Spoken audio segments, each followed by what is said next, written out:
Welcome to the Elevate Effect, the official podcast of Cedar Hill, Texas. I am your host, Mayor Stephen Mason. As the highest point from the Red River to the Gulf of Mexico, our thriving city is elevated in more ways than one. We will have great conversations with thought leaders and change makers, answer community questions submitted by you, and share important city happenings. Now, we are live from the Poetic Justice Studio at the Trafine Hickman Library in 3, 2, 1.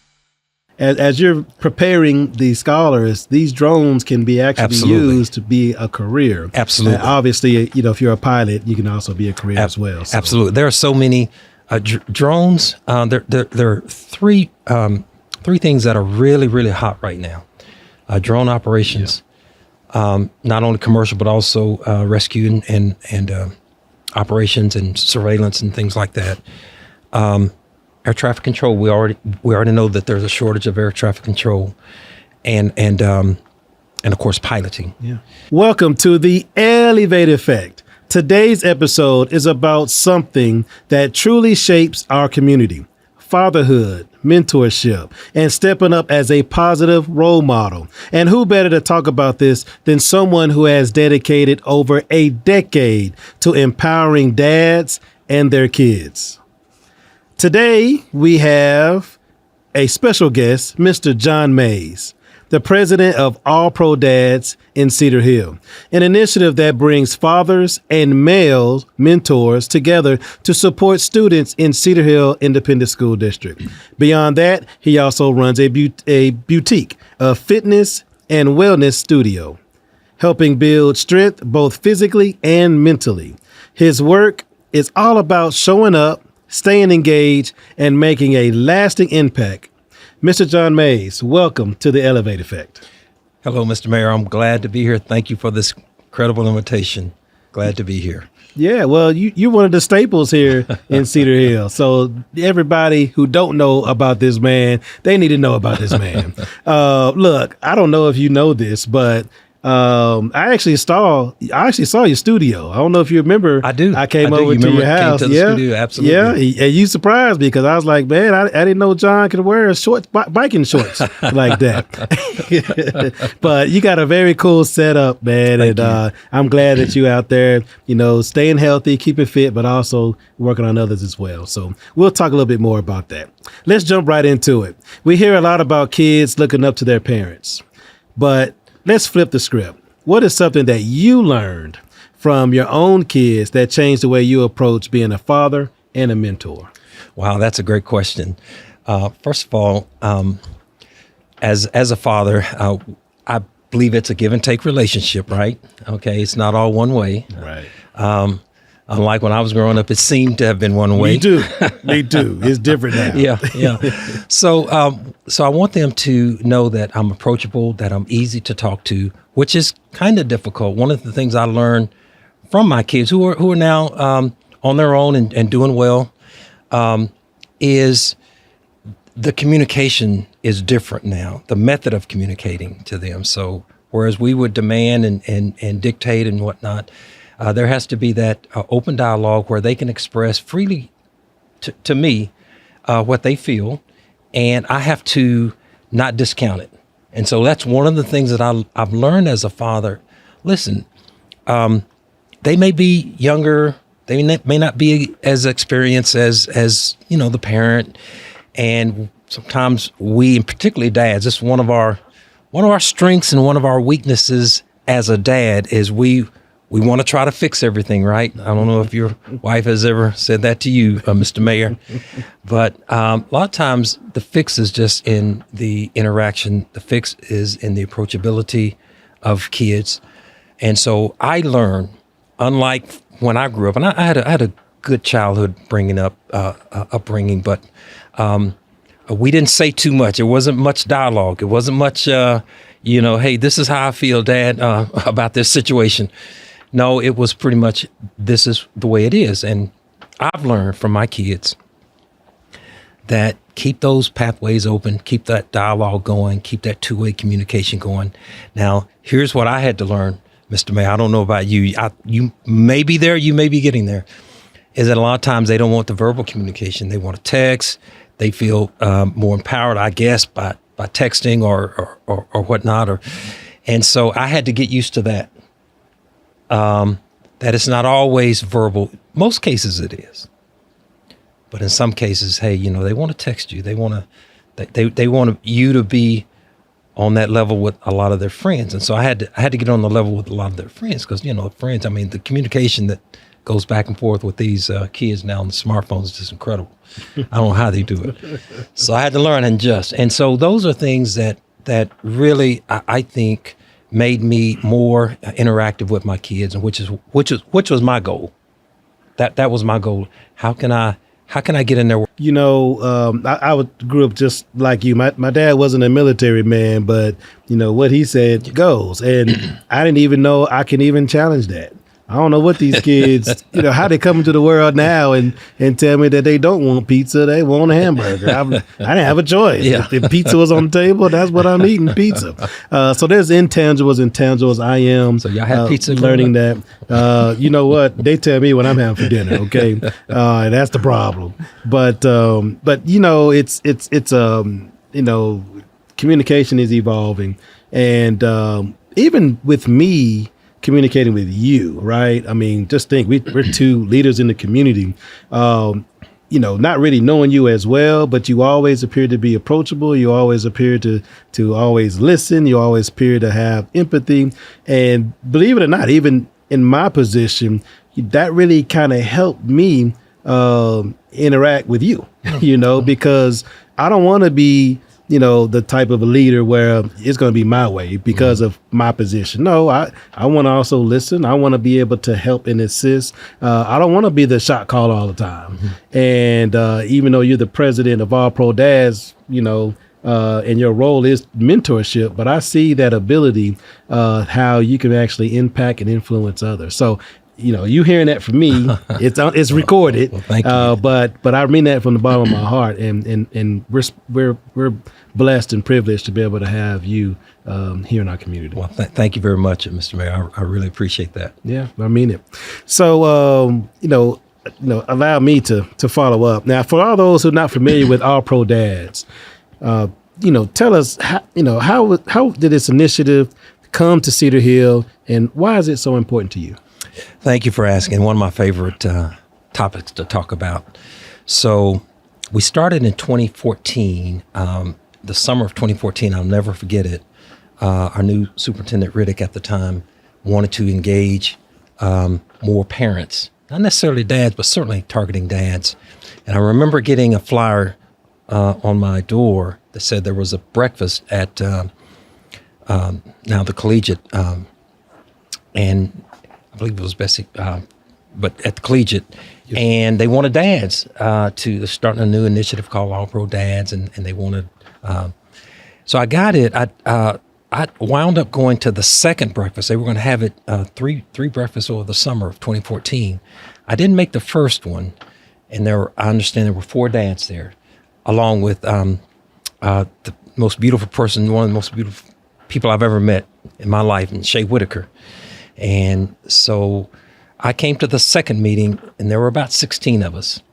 And they were talking about how to get dads more involved, not just in their kids' lives, but also as those kids are on the campus. So in other words, not just at home doing stuff extracurricular, but how about on the campus?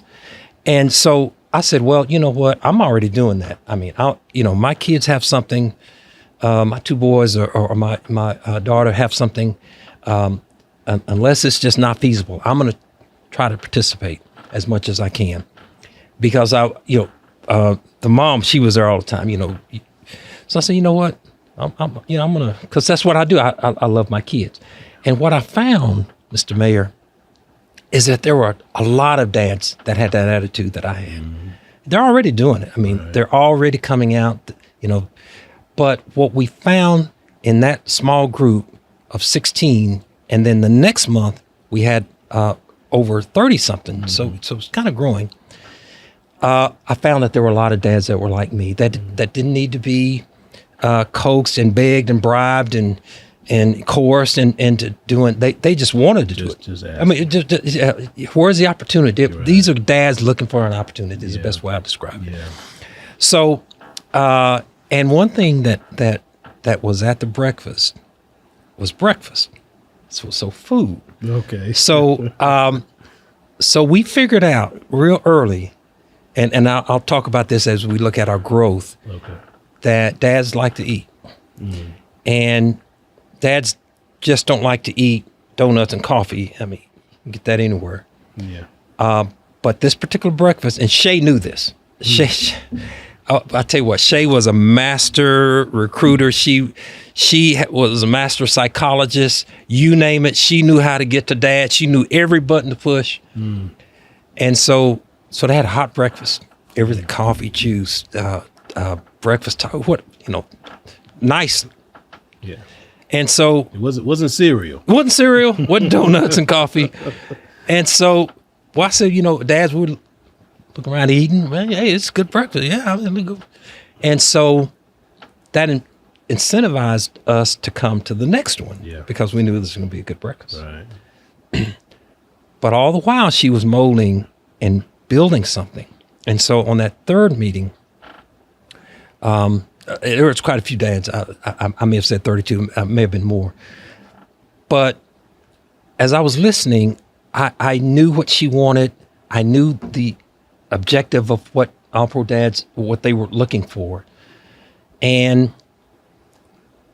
in my mind, I knew that there has to be someone on the dad's side to make this work. She and I kind of had eye contact and said, John, would you lead this? I said, sure. And then from that, one thing led to another. It just snowballed. And then later on, about a year or so, we grew. That first year we grew. Every single week we were bringing in new dads. We were, not by the tens, but by the hundreds. So let me ask, Shay Whitaker, you mentioned how beautiful she is. She had a beautiful personality, smile that lights up the room. What was her mission? What was her goal whenever she put together that second breakfast you attended? Great question. Her goal was to see what she was seeing. Okay. Her goal was to get dads organized where she could step back and the dads run themselves. And I knew that. And I knew at some point in time that the district, we had to break from the district in terms of them being our sole source of provision. Every breakfast we had to depend on, the financing from the district. And so at some point we needed to be on our own. And to that point, let me just say this, and I know I can truthfully say this to all the All Pro Dads may be watching, and they know this. From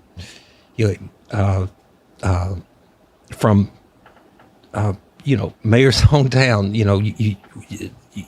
you know about, but to get dads to organize and to be in harmony, because we have CEOs, we have type A personalities, we have people that are used to telling everyone what to do, so to speak. Yeah. And now they are under a leadership of a non-committed group. Nobody's getting paid. Right. You don't have to do this. Yeah. And when it came to recognizing my leadership, there was not a problem. Opening the car doors. I would imagine that there's some positive reinforcement as they get out the car. Way to go, good job, have a great day, some type of positive reinforcement. Yes. For me, the intangible is, I know for, my youngest, two childs, I have child protection locks on my doors. So my kids can't open the door, right? So pulling up, knowing that my door is going to be open and they're going to be getting out the car safe, that's something that we just can't take for granted. I know as you get older, middle school, high school, they can kind of open the door for themselves. But that positive reinforcement can go a long way, because you never know how anybody, even us adults as well, has started our morning. Yes, but absolutely. right before we walk through the door of the school, we have had a good morning, or Yes. have a great day, Yes. or go get them. Yes. Those type of momentum is great for anyone. I want to pivot a little bit, a little Easter egg for all of you out there. But there's been a new initiative that has taken off. And I'm not sure who's the founder, who's the visionary. Hopefully we can be able to get that answer today. But something amazing has came upon us. Now, let me preface by saying, I went to Cedar Hill High School. That's why I graduated. There was no all-pro dads presence there. But there's also new programs that is now in the school district that wasn't there, obviously, when I was there. And you are putting scholars in position to get licensed. Now, we ain't talking about driver license, but you want to kind of expound on what I'm kind of leaning towards? Sure, absolutely, Mr. Mayor. Thank you for bringing that up. Another one of my favorite topics. In our effort to do as much as we can as dads for our kids, not just while they're in school, but also after graduation. I mentioned I've been in the aerospace industry most of my career. Okay. And I've loved flying, just the concept of flying for many, many years, even when I was small. You are a pilot? I'm a pilot. Okay. So a year ago in January 2024, I formed a nonprofit company called Cedar Hill Dads Aviation. Oh, okay. A sister partner to Cedar Hill Dads Inc., which is All Pro Dads, two separate companies. Only commonality really is myself. And any dads, of course, who want to participate. So what we do is this. So I formed this company with the intent of installing an aviation curriculum at CHISD. Now, what does that mean? One, it means that we want to offer our kids through the CTE, our Career Technical Education Department, an opportunity to get into the aviation industry. Now let's talk about the aviation industry, and which is why I formed this company. So there are so many opportunities in the aviation industry. There's scarcity everywhere. Pilots, air traffic controllers, drone operators, mechanics, dispatchers.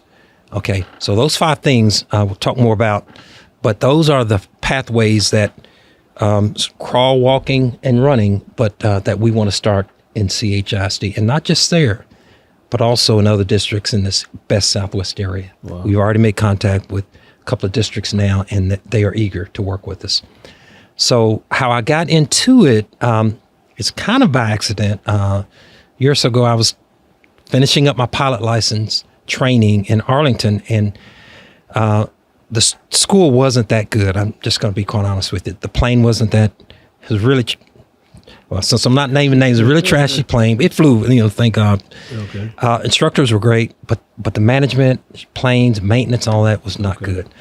So what I decided to do was buy my own plane and get trained by someone.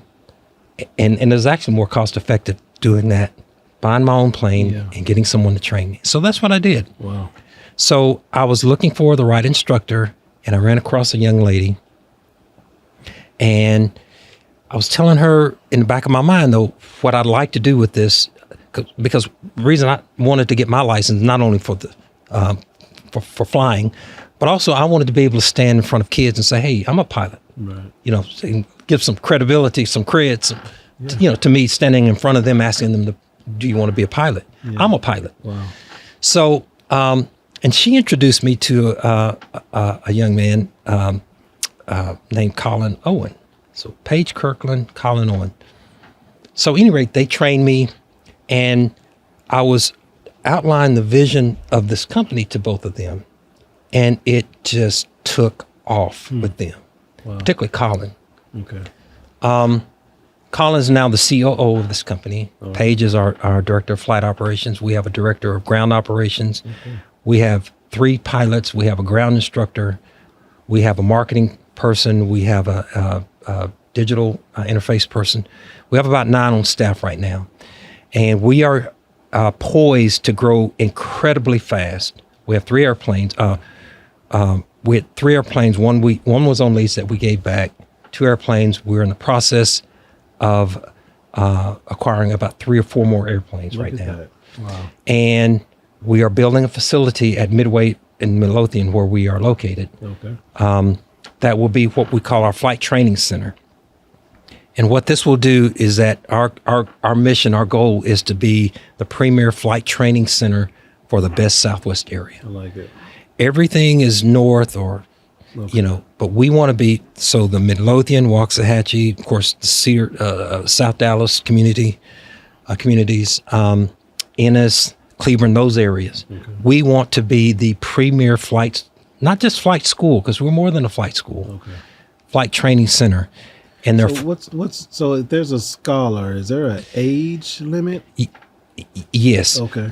So right now, as we speak, and certainly when this airs, we are starting a drone program with CHISD. We've been working on this for a couple of months. Okay. And we're just starting this week in February. And we're starting with the 9th grade, JRT, 9th grade and up, JROTC and STEM students at both high schools, at JRTC at Cedar Hill High and the STEM folks at the collegiate. Okay. Now, next year, and we're working with our school district. As a matter of fact, Ayana, Ms. Cook and I just talked yesterday on Trustee Cook? Yes. Mm-hmm. So we'll be starting and offering to 8th graders fundamentals of aerodynamics, aviation at the 8th grade level so they can use that as an elective. Okay.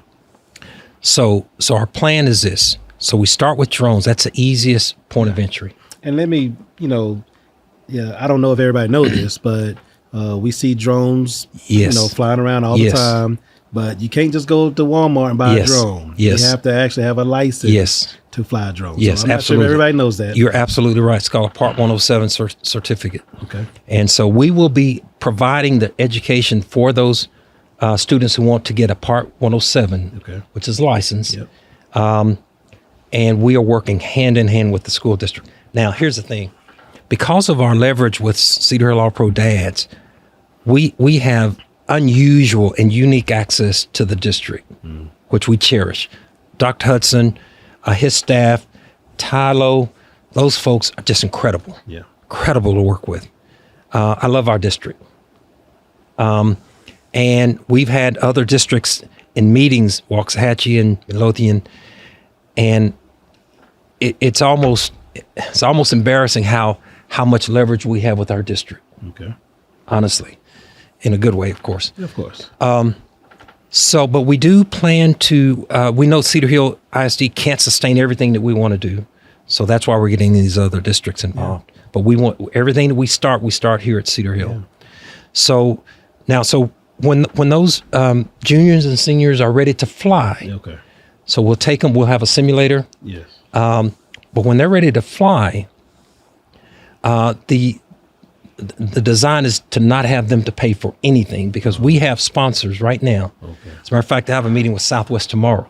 Wow. Southwest Airlines. Wow. We have meetings with United. We have meetings with different partners in the aviation industry who will sponsor our kids when it's time for them to fly. Because that's where the expense is. Okay. So we're getting these airplanes so that when it's time for them to fly, we can fly kids whenever they need to. And keep in mind, that's just one aspect of our operation. Well, let me just put it out there, because if you get a drone license,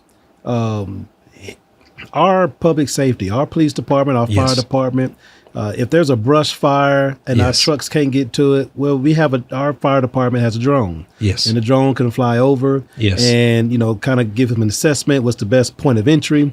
If there's a police department and there's a kid's missing and we know that they're in the forest.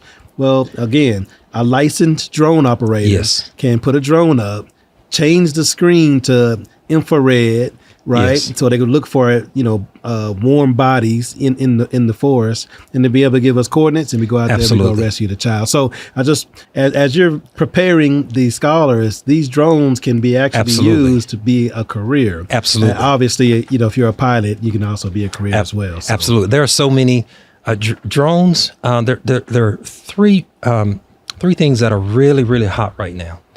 Drone operations. Not only commercial, but also rescue and operations and surveillance and things like that. Air traffic control, we already know that there's a shortage of air traffic control, and of course piloting. Yeah. But things like dispatching, which is Southwest Airlines, one of their big interests that we have with them is that they will want us to train dispatchers. Okay. We've had a couple of meetings with them. Yeah. They've come to the SWAC, and we've had a nice time with them. And so the opportunities that we plan in a few years, we're not ready yet. Yeah. We're, like I said, crawling right now. We'll walk soon. And then we'll really, really run.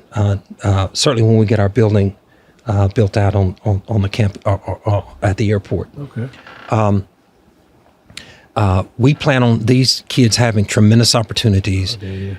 And then there's a whole nother side of what we do, and that is, like, Mr. Mayor, you may want to fly. You may want to get your recreational pilot license. Why not? So I want a jet. I never thought I could ever own a jet, but I don't know how much a jet costs. But if you got one, I want one. Absolutely. Now, I'll tell you what we will have. We will have an All-Pro Dads plane that is for okay. All-Pro Dads. So All-Pro Dads, there are several who want to. We can have Mayor Mason on us. We can have Mayor, okay. Absolutely. Let's wrap it. Absolutely. Then. And so the All-Pro Dads, they can rent it, take their families.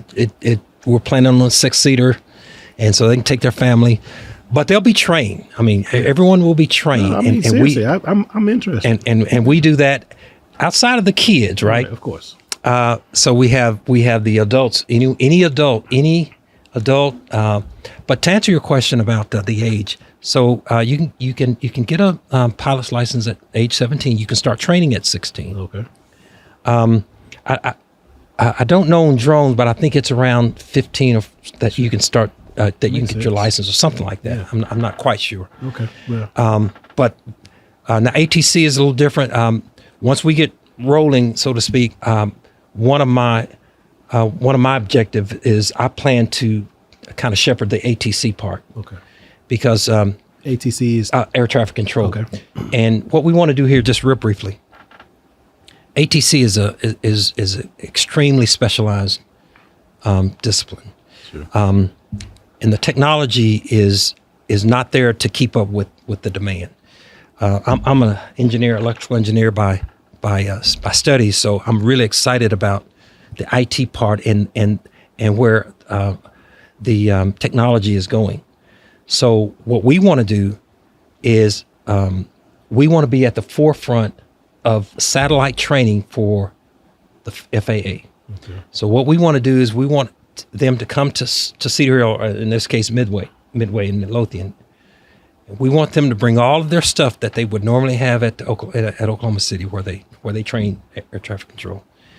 We want to have their simulators and their instructors. We won't actually do it.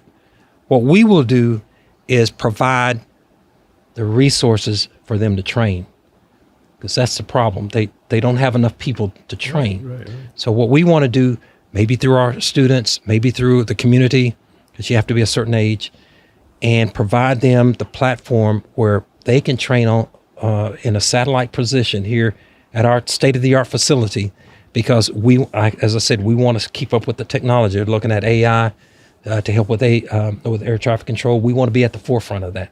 I think I have one more question for you, but I love being mayor because of the impact that I have.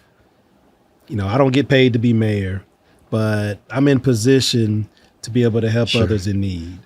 That sometimes the needs is very light, but sometimes there could be an ask, and just to know that I'm able to help or at least direct them in the right way for them to be successful is something that I take pride in. What gets you inspired and excited about your role in fatherhood and fitness? So what gets me excited is the fact that I can be available as a father.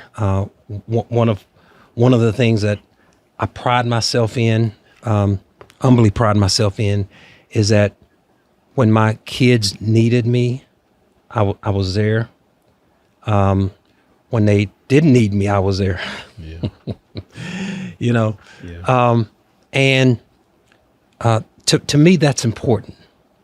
My kids don't remember a time when I don't believe that I was not there for them. As busy as I am, and I have to admit, I am a busy person. Yeah. My wife tells me you ought to have an all pro wife, so y'all can get. And I think but it is important for me to, as busy as I am, as we are as dads. I mean, most of our dads are extremely busy. They're not sitting around with, holding down the light post on the street corner. Right. They are working. They're busy. They're doing things. They're making things happen. They're industrious. They're always on the move. Yeah. But one of the things that I've noticed is that when it comes to their kids, they tend to want to prioritize that over anything else. Wow. And that to me is the root of what an all-pro dad is all about. Now, we tell dads all the time, you don't have to sign up with us to be an all-pro dad. You're an all-pro dad in our book. What we want to do is get you in this fire so that we can all burn brighter. Yeah. That's what we're all about. So being there for your kids. Nice. Yeah. The legacy of All Pro Dads continue. Again, it wasn't there when I was there, but me seeing it puts a smile on my face. I appreciate everything that you do and also all the other All Pro Dads. Yes. So if there's any way that we can be able to contact you or find out more about All Pro Dads or aviation, if you have a platform that you'd like to share with us, can you share that? Sure. So for All Pro Dads, we have a website, cedarhilldads.org, cedarhilldads.org. And for the aviation company, we have a DBA of Aviator Academy of Texas. So Aviator Academy of Texas, and we're still building everything. I mean, that's so infant, but we have so much. But Aviator Academy of Texas is our DBA. And it's an elective, so they can sign up at the school district. So, or it will. That's the plan. So for the school part of it, we're working with our district. Okay. As a matter of fact, I probably said more on this than they know about, because we are still working out some of the details with them. I will say it's very complicated. Sure. To start a program like this is very, very complicated. Sure.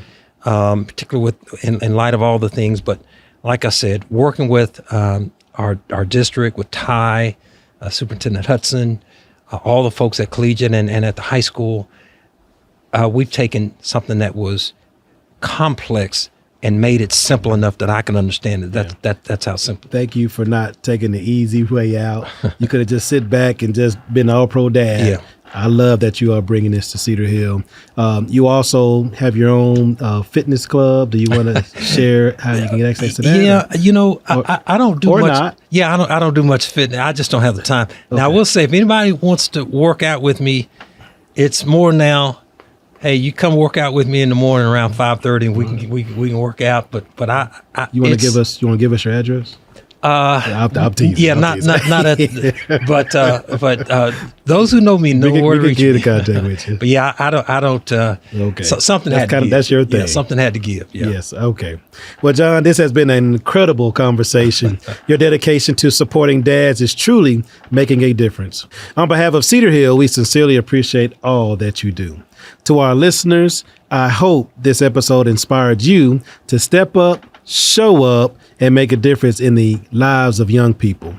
Whether you are a dad, a mentor, or just someone who cares. And if you enjoyed today's conversation, don't forget to give a thumbs up and share with someone who needs to hear it. I have some great news for our four-legged residents and their humans. Cedar Hill is getting a dog park. Thanks to our partnership with Trinity Church, the city will lease around 4 acres to create a dedicated space for dogs to play. The park will feature separate areas for large and small dogs, seating, lighting, and pet-friendly landscaping. This addition to our community will bring pet owners together and enhance our outdoor spaces. We expect to begin design of the park this spring and start construction late this year. Exciting improvements are on the way for our senior community. The Allen E. Sims Recreation Center is set to expand with a new senior wing, offering more space and amenities tailored to our older adults. The addition will include a kitchen and dining area, computer classrooms, art space, game room, lounge, fitness areas, and multi-purpose rooms. This will create new opportunities for connection learning and wellness. The design process kicks off this year, with construction expected to begin in 2026. This expansion will provide a dedicated space for our seniors to enjoy for years to come. Join us Saturday, March 22nd, 2025 from 11 to 1 at Crawford Park in Cedar Hill for Party in the Park. This free family event offers a chance to meet your neighbors, connect with city officials, and enjoy food, drinks, and games. It is the perfect opportunity to strengthen community ties and have fun together. Visit the link in the show description for event details. I look forward to seeing you there. Now it is time for one of my favorite parts of the show. I get to answer questions submitted by you, our listeners. Be sure to visit the link in the show description to ask me a question. You may see me answer your question in our next episode. I have 3 questions here. The first is from Taylor. If you had to swap places with a mayor from any other city in a week, which city would you choose, and what would you hope to learn from the experience? So I'm in Cedar Hill, Texas, the beautiful city of Cedar Hill, and I'm just going to say the city of Dallas. In Cedar Hill, we are a mid-sized city, but in city of Dallas, it is much larger. I imagine they probably have a little bit more resources. And I would love to be able to take the experience of being a mayor of a major metropolitan city like Dallas and to be able to bring either some skill sets or resources to our city here in Cedar Hill. Next question is from Andre. Andre asks, what is the biggest misconception people have about being mayor? Well, that's easy. Everybody think I get paid. No, the mayor of City of Cedar Hill does not get paid. We do not have a salary in the City of Cedar Hill. It was, according to our charter, we do not pay city council members. But people think that we get paid all the time. Now, other charters in other cities, they may get paid, but in the City of Cedar Hill, we do not get paid. And last but not least, Elizabeth asks, in your opinion, what is the best way for someone to get into local politics that has an interest in getting involved? Thank you for answering that question, Elizabeth. That's a great question. Look, the way that I did it, I got involved with local politics. I got involved civically, got involved with my chamber, got involved with boards and commission. That's how I did it. So I encourage anyone who wants to be able to get involved with their city or their community in whatever capacity is to get involved organically, just give back, be a public servant, volunteer your time, because at the end of the day, this is the position to be able to help others in your community. So that is my main recommendation. So thank you again for tuning in, and look forward to seeing you in our next episode. Thank you for tuning in to the Elevate Effect, where we are raising the bar on leadership, community, and connection. See you next time for another great episode. And always, I will leave you with this. The art is not about making money. It is to keeping it. Save wisely, invest smart, and build generational wealth. See you next time. Thank you.